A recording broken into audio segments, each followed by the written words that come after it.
जय श्री राधे कृष्णा, हर हर महादेव। प्रिय भक्तों, आज बात करते हैं 16 श्राद्धों के बारे में। भक्तों, 16 श्राद्धों को पार्वण श्राद्ध भी कहते हैं। यह 16 दिन पितरों के होते हैं।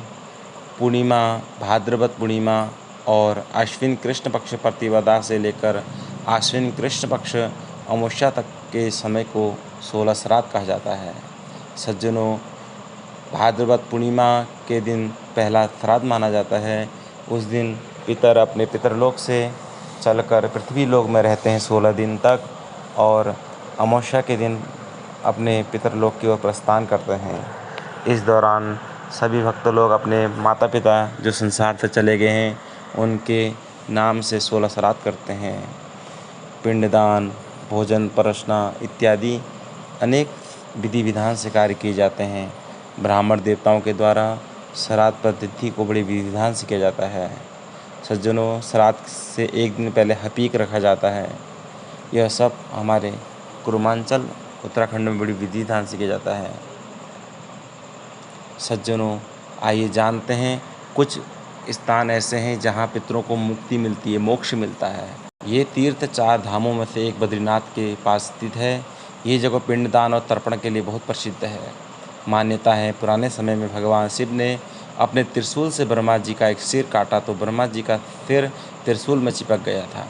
ब्रह्म हत्या के पाप से मुक्ति पाने के लिए शिव बद्रीनाथ के पास अलकनंदा नदी के किनारे पहुँचे। इस जगह पर शिव जी के त्रिशूल से ब्रह्मा का सिर हट गया था, इसलिए इस स्थान को ब्रह्म कपाल नाम से जाना जाता है। बात करते हैं फल्गु नदी गया की। बिहार में फल्गु नदी के किनारे बसा तीर्थ गया पिंडदान करने के लिए सबसे ज़्यादा प्रसिद्ध स्थान है।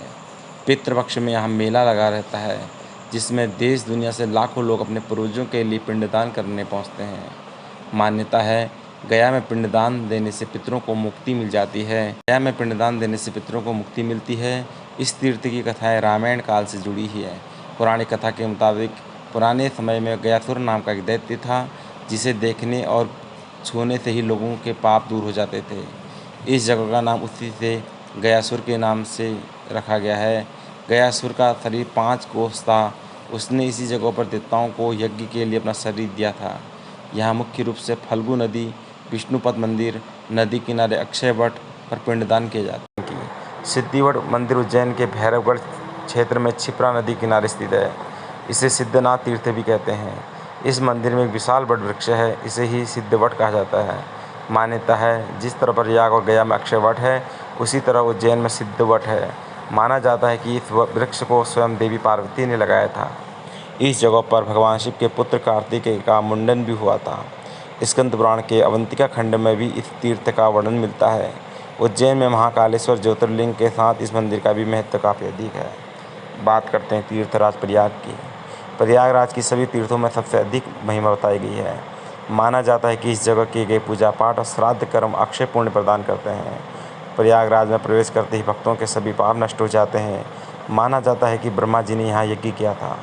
प्रयागराज में माँ गंगा, माँ यमुना, माँ सरस्वती इन तीनों नदियों का संगम है।